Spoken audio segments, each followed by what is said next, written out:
Good morning, everyone. How we doing? Marginal response there. Try it one more time. Good morning, everyone. How we doing? That's a little better. Good. Good to see everyone, certainly. Happy Veterans Day. I'm your building principal, Mr. Gorley, and we want to, again, thank you for being here. It's delighted to have you back in the building, certainly, and see everybody, and especially during Veterans Day, an opportunity to recognize our veterans who have served our great nation. I'm going to introduce a few individuals behind us here who have graciously taken their time out of their schedule to be with us all morning today to talk to our various groups throughout the day, to share their experience in the military, what branches they served in, the various jobs they've had over the years in the military service, and how that prepared them for life outside of the military service or in their civilian life, and then really what it really means to serve our country in the military branches. So we've got three individuals that are joining us today, local community members. Behind me is Mr. Ken Buck. And to my left, your right, Maria Acevedo. And to my right, your left, Carter Corsello. So please give a round of applause for these individuals.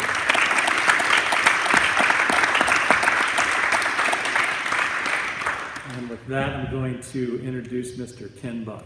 Ken? Thank you. Good morning. Right, it's still morning? Yeah, okay.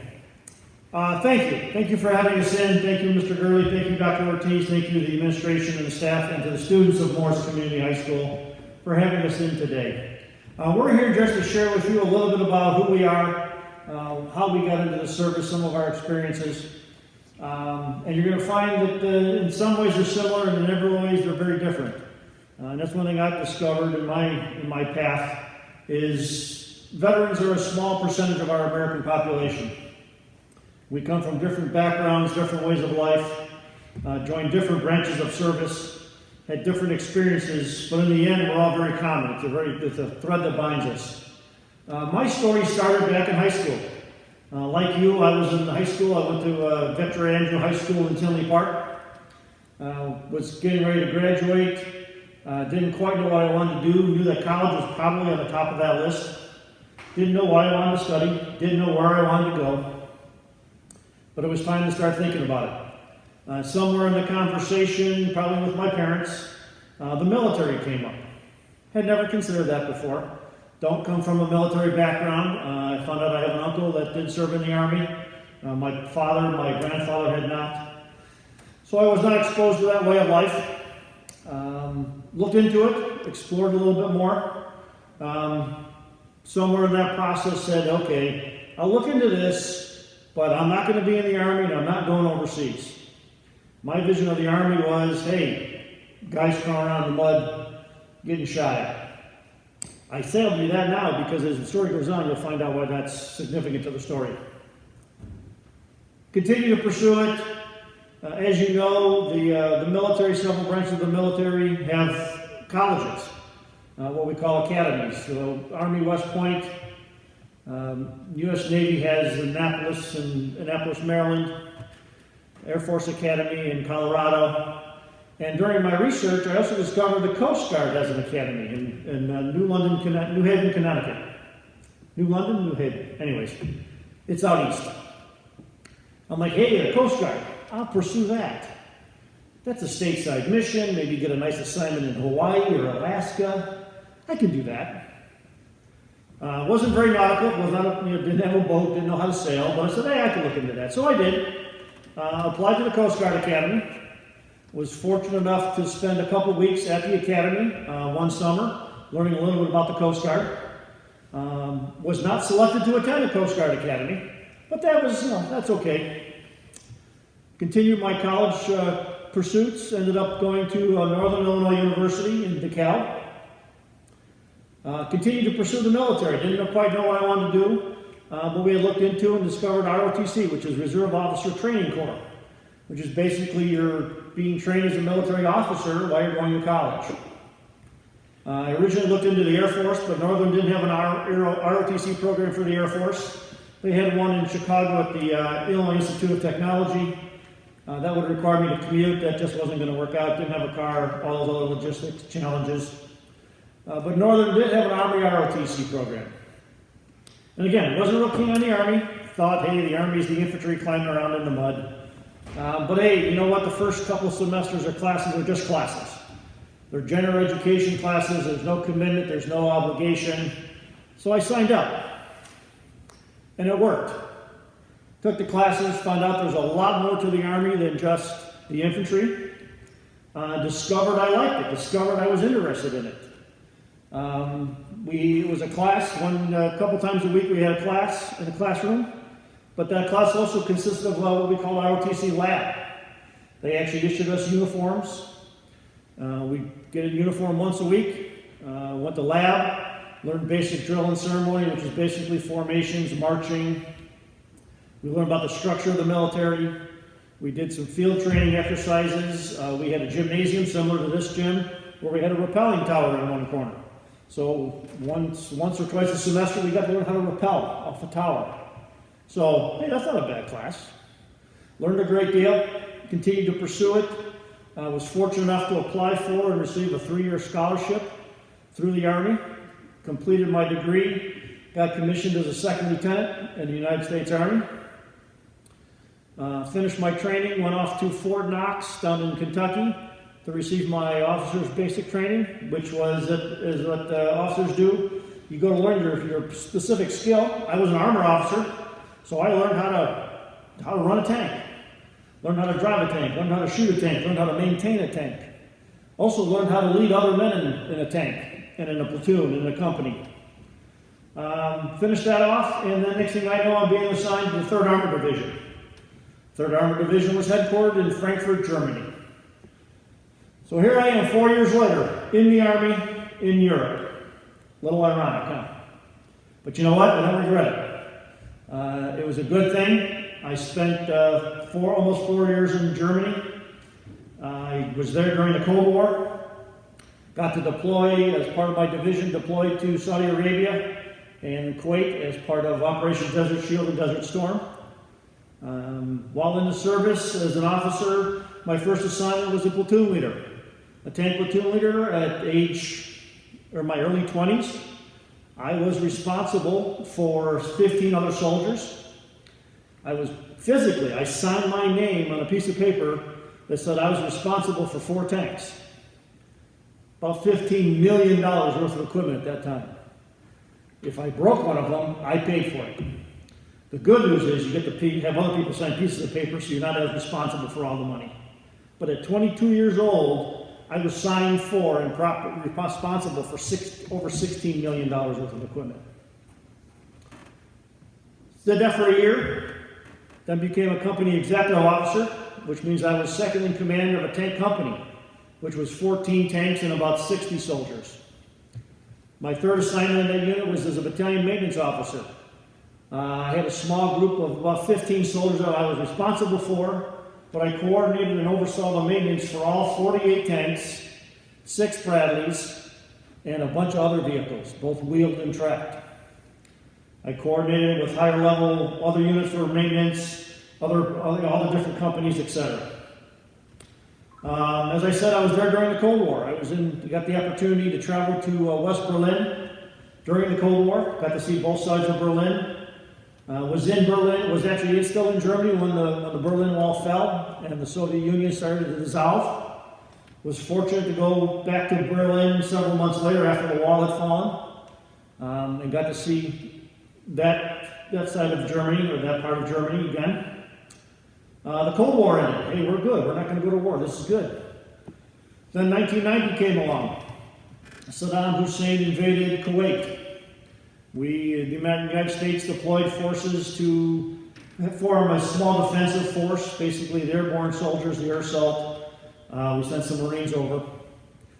And then in October of 1990, they decided they were going to bolster the forces and prepare for a possible offense against Saddam Hussein to liberate Kuwait. My division was one of many selected.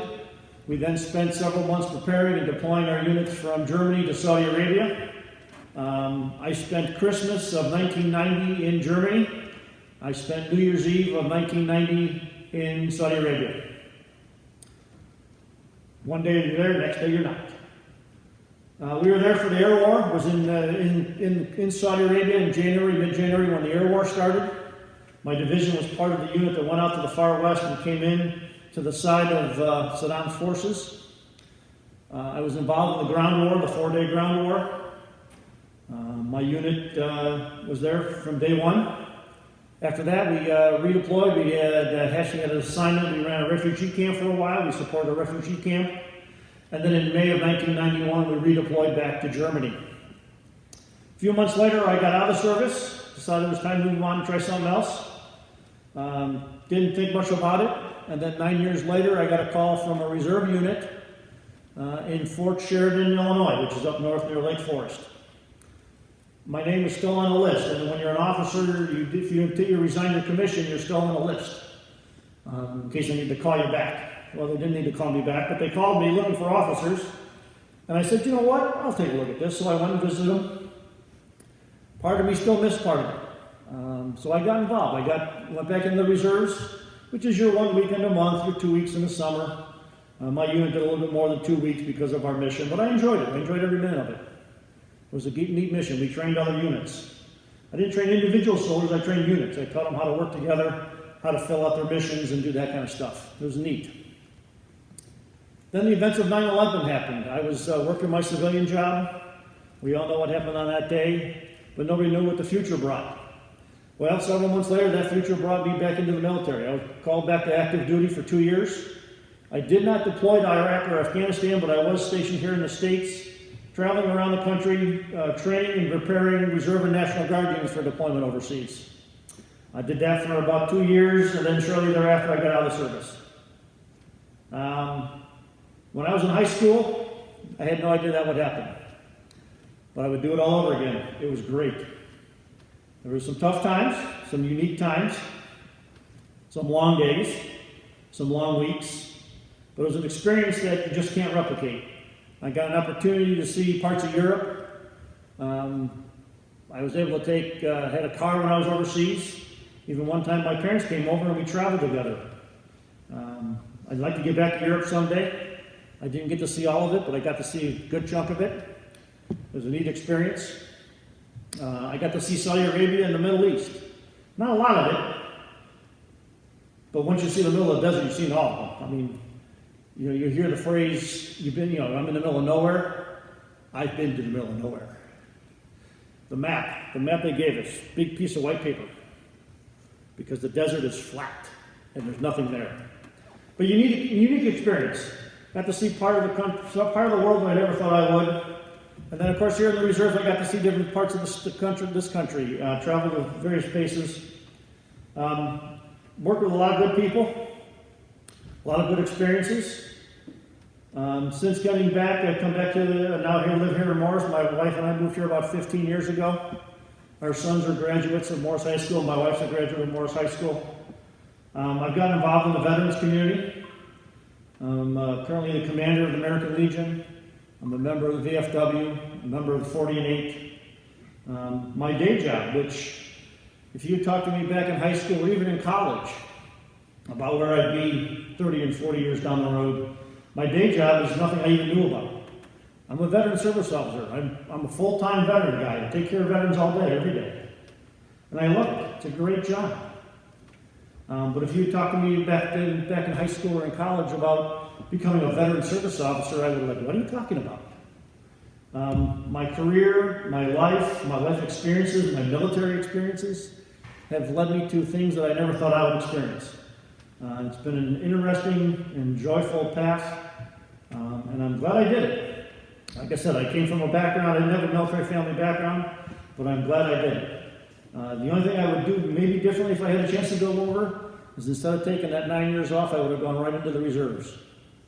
Because I do miss part of it. There's part of it that gets into your skin and gets into your body and into your mind that you do miss. It's a unique experience. And I'm honored to be here representing veterans today. My colleagues are going to share with you their experiences also.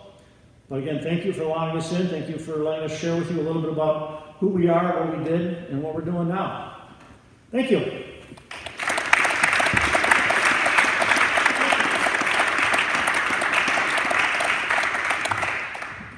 Hi, good morning. My name is Maria am a Vietnam era veteran.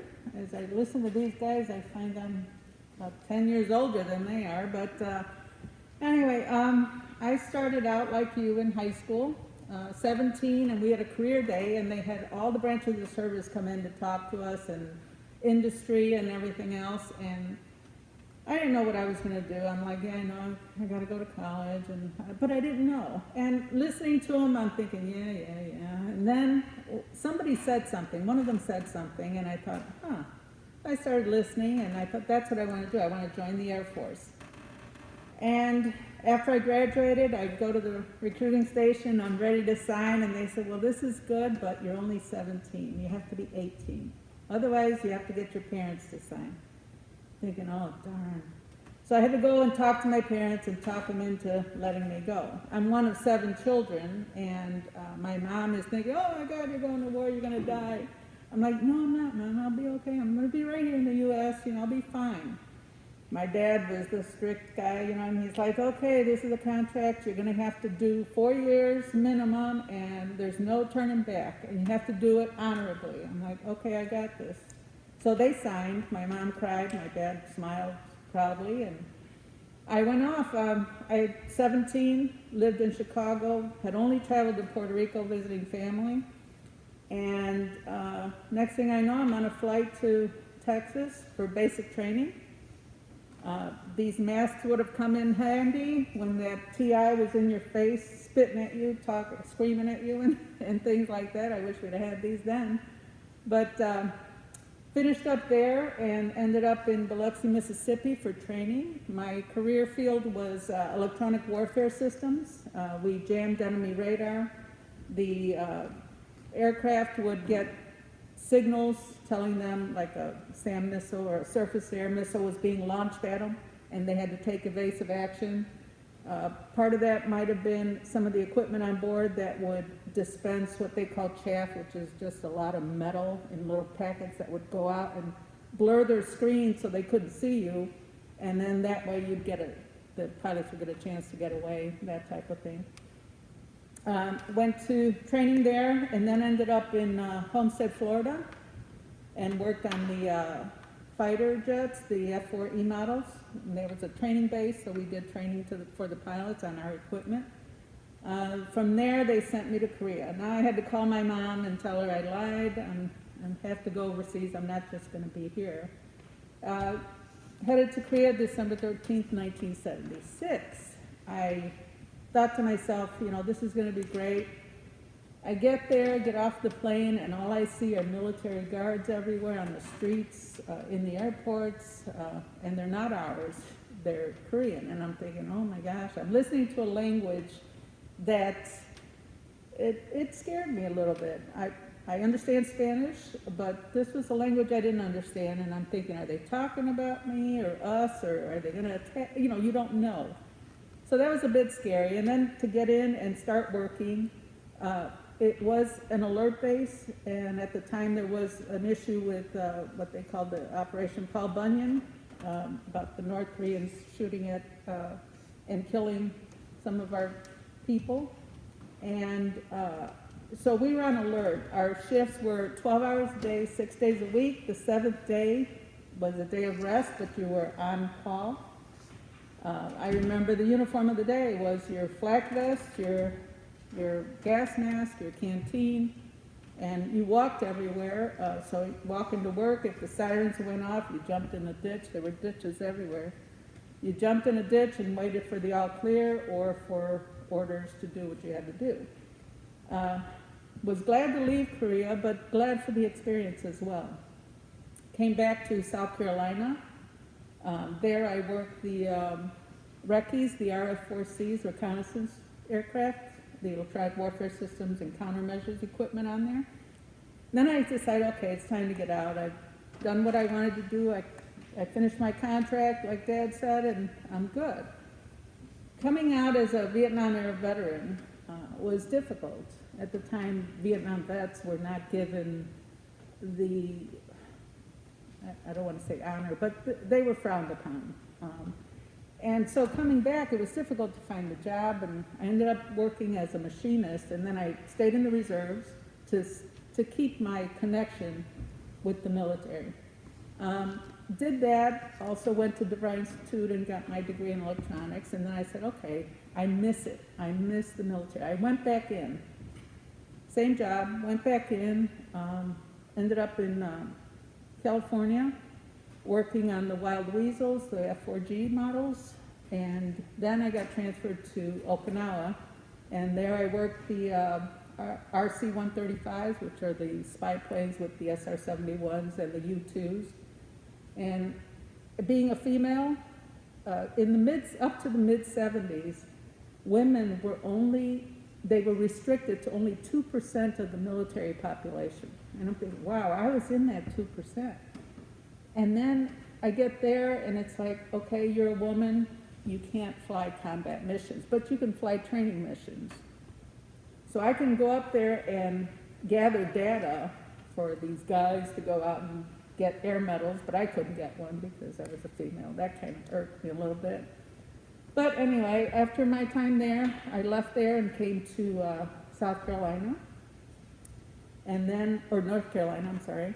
And then I decided, okay, it's time to get out. Now I'm going to find a real job. And I thought, what is my job? They don't have electronic warfare in the civilian life. So I thought, okay, I'm a technician, I can do this. I found a job as a electronics technician at O'Hare Tower and Tracon with the Federal Aviation Administration. I worked there for 2 years, and then I thought, okay, I want to stay with aviation, and that's where the military kicked in, because that's what they taught me. Everything they taught me was aviation and electronics. So I went and bid a position as an aviation safety inspector, and we would fly behind the captains in the cockpit and make sure that air traffic was following regulations, that the crew was following the regulations, the federal regulations. I would inspect aircraft, inspect mechanics, doing their job, making sure they're following regulations. And then I got based in Singapore at the U.S. Embassy there.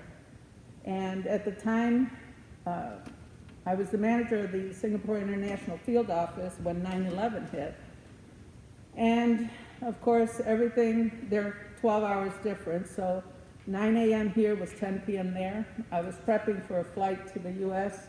to go for training, and everything was grounded. So I'm working with United Airlines out of Singapore to make sure everybody stays down in the Asia Pacific area, because that's what we covered. We covered China, Hong Kong, Thailand, Korea, New Zealand, Australia, Indonesia, all that area. And I did get a call from one of our Malay operators that said, we had people all over at the time and doing inspections, and Malaysia being a Muslim country, one of the operators called us and said, we can't secure the safety of your people out here, so we need to know what you want to do. I said, the embassy will give you guidance. And anyway, in coordination with everyone, telling people to stand down, stay where you're at, only take direction from the embassy, which they did.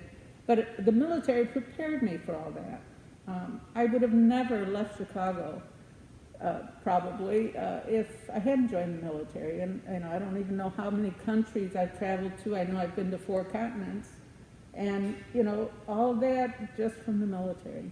And just from someone talking one day and me listening, I guess.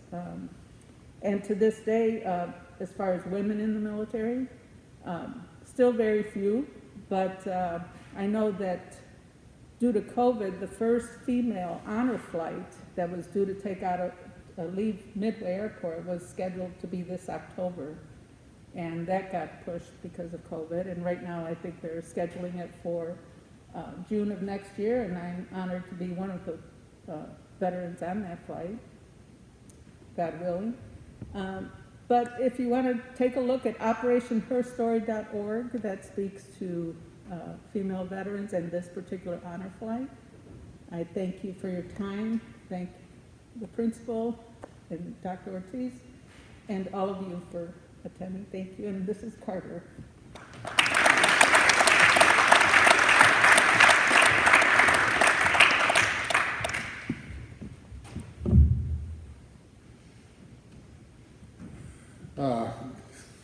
guess it's afternoon. No, it's still good morning. All right, good morning. I've asked each session, first question I ask is, does anybody have a veteran parent? A parent that's a veteran? Anybody? As I look through, I got one there, another one there. Good. Yeah, I know that guy. All right, good. And that's about things. How about grandparents? You have a grandparent? And that's about how it's been in each one of these sessions. So you're good. Make sure that when you go home or when you see them that you say thank you for their service. Tell them that they did a great job and you appreciate that you can enjoy these fruits of our country. They asked us to come and talk about a little bit of our experiences. And so I brought my shadow box. This is a shadow box that has all my ribbons and awards. And I realize that they mean nothing to you. I'm not going to try to explain what each one of those are. Someone asked after the first session what they all meant, and I explained a couple of them, but they don't really mean anything to you. But what that represents, this box, it represents my career. I spent 22 years in the service. So out of that 22 years, I spent 11 years overseas. I was deployed 3 times, 3 combat operations and another deployment 4 times. I was in Saudi Arabia during Desert Storm, Somalia, Haiti, Korea, the Netherlands, and Thailand. I lived through a coup. I was stationed in Thailand when there was a coup. I mean, it was interesting times. I remember my very first assignment at Fort Lewis as a second lieutenant, and I took over, in April I was a supply officer. I took over a storage building. It's called Central Issue Facility, where we issued equipment to each person when they come to that base. And I remember the guy that I was getting the building from, he said, oh, in this section down here, if you ever go into that, we're going to war. This is the protective equipment for MOP gear, they call it, for chemical warfare. And he says, you'll never go into that, but if you go into that, then you know we're going to war. Well, sure enough, in August of that year, we did Desert Storm, which started to kick off when Saddam Hussein invaded Kuwait. And all of a sudden, I got a phone call from my boss, my commander, and he said, hey, can you tell me what the number of the equipment that we have in that page? And I had to tell him to give them the inventory. And I couldn't give it to him over the phone. He told me I had to drive it, to the office and give it to him and to the colonel. And then I knew, oh my gosh, something's happening. So that was a life experience. Anyway, all of that's wrapped up in the shadow box. Each one of those is a thing. Each one of those icons at the top, those are one of the units that I was in. Each one of the ribbons were either an event or a reward or an occurrence that you get rewarded for, or they give you a ribbon for. So with fellow veterans, they know what they mean in general, and but it's just a reflection. So, but that's more for me than it is for you. So when you see a veteran that might have his ship, he's in a Navy ship, he has a ship there, you know that it means something to him because that was his experience, and that's what our experience is. We have 3 more minutes. One thing I want to talk about is all these experiences, they're all good, I like them. And this is toilet paper, and you say, well, how does that relate to today? Well, it relates pretty good because back in April, all of a sudden, we had a shortage of toilet paper, didn't we? Right? And I know I lived through that same experience. So when I deployed to Saudi Arabia, it's like 250,000 people just get plopped down at Saudi Arabia almost within a month. And then there was a shortage of toilet paper. There was so much a shortage of toilet paper for about 40 days that it was rationed. We literally rationed toilet paper to make sure that everybody had it. And I lived through that. I mean, it was a commodity. If you had toilet paper, you were doing great. And so I lived through it. So in April, when all of a sudden this pandemic started, I knew right away what was going to be important. And I went out and made sure I had my toilet paper. I kept these all this years because I knew it was just a great story of mine that I would always cherish. And then sure enough, 20-some years later, 30 years later, I had to live through it again. So, an interesting story. 2 more minutes. Does anybody have any questions? No questions? We really appreciate, yes? I'll ask one. Okay, my question is that did you ever get to interact with the civilians in the countries you were at? I did, yes. I lived 11 years overseas. Out of that 11 years, so even in Somalia or Haiti, they have local national workers that may work on base, like to do laundry or to paint the buildings or something like that. And you get some interactions with them, and you learn they're close to you. They come to work every day, and so you ask them questions, so you interact with them. In Korea, more so, because it's more open. It's not a default country. So like in Korea, I did have a Korean friend that in my, what they call him, houseboy, the guy that did work around the building. He actually invited us to his house, and we had dinner with him. He was so proud to introduce us to his wife and stuff. In the Netherlands, absolutely, that was my last assignment. I was there for 6 years total, but 4 years in the military. Interacting there was you really understand the cultures, and that's one of the things that I brought back, and I've mentioned before, is it's really good to see other countries and how other countries think doing things right is, so that when we complain about what we think is doing things right or we're doing something wrong, when you look at the other country, they don't have the answers either. So we might have the answer, they might not have the answer, but in the end, we're all working towards the same goal. Thank you very much.